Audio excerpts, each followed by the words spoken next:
Welcome back to PinTech.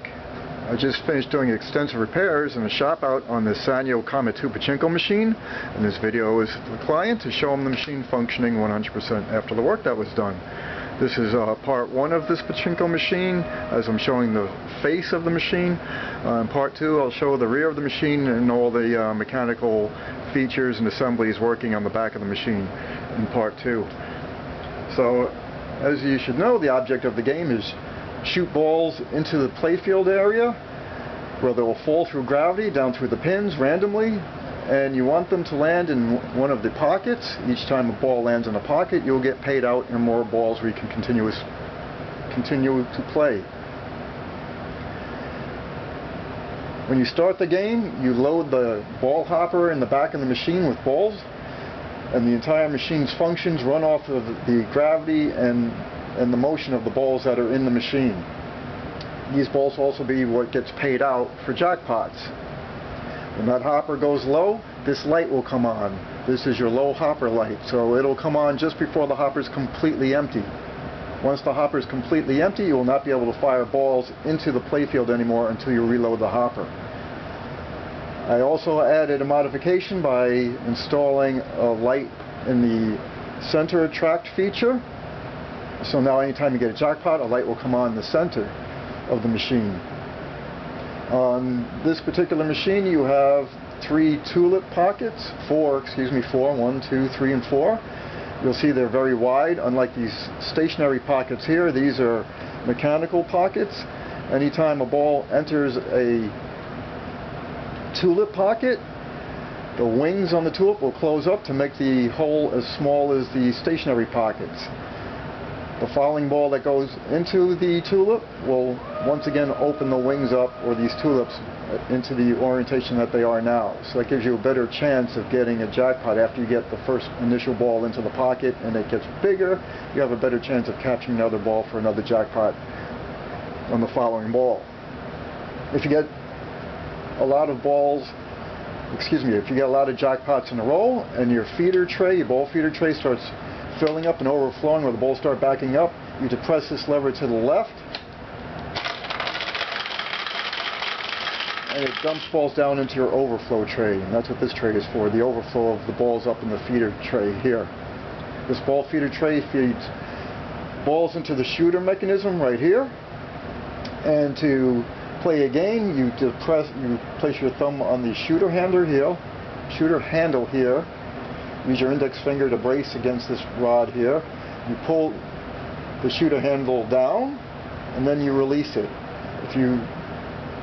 Once you release it, it fires a ball up into the playfield. So I'm not really good at off the cuff explaining things, but I'm trying to do the best I can. If you hold the lever all the way down to the bar and release it, it'll fire the balls hard, and they should shoot to the right side of the playfield. If you hold them, depress the lever just a little bit and then release it, the ball should be shot lightly and should wind up toward the left side of the playfield. So you can get a feel for where you want the ball to try to go, either the right, center, or left of the playfield. And that's basically all the control you have of trying to reach a pocket. So anyway, I'll stop the babbling. I will shoot some balls into the machine. We'll get some jackpots. You'll see the light come on. I loaded in the hopper just enough balls where we can play the machine and the light is off. So within a few jackpots we should have a low hopper and the light will come on.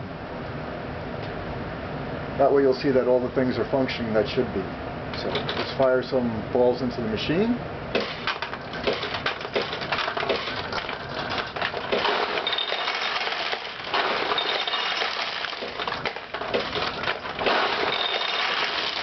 We're getting our payout. The tulips have closed where the balls have entered.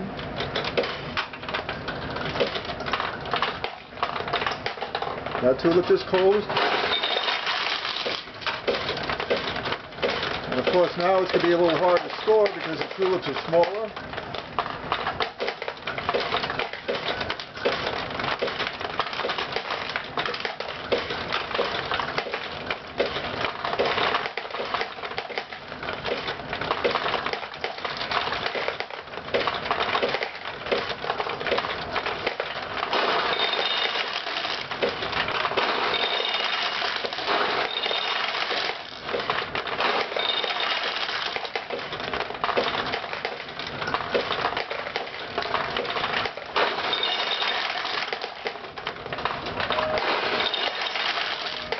Okay, note that the low hopper light just came on, meaning the hopper in the back of the machine is running out of balls.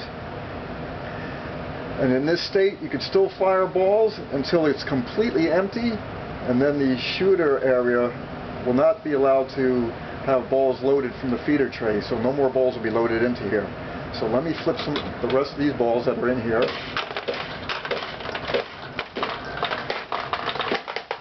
And see, now I can't fire anything else because the feeder tray is locked out until this hopper is filled up. Once that hopper is filled up with balls, that light will go out and you'll be able to launch balls into the machine again.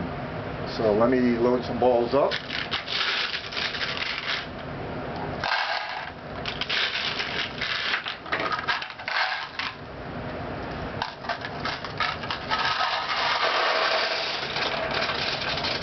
You'll notice the light went out. And now you could launch balls into the playfield again.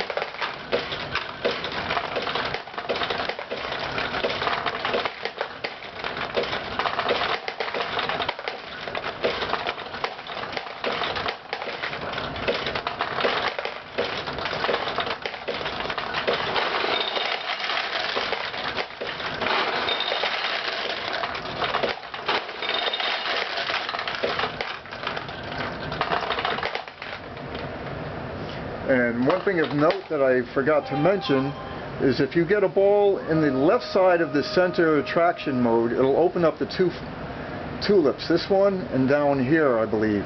So that gives you a much better chance of getting jackpots. If you get it on the right side, it'll open up this tulip and again the bottom one.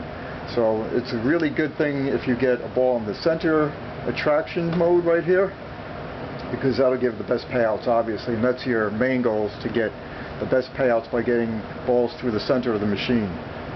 So that's it. As you can see, the light came on again because the hopper ran low, because I got enough balls from winning to drain the hopper in the back.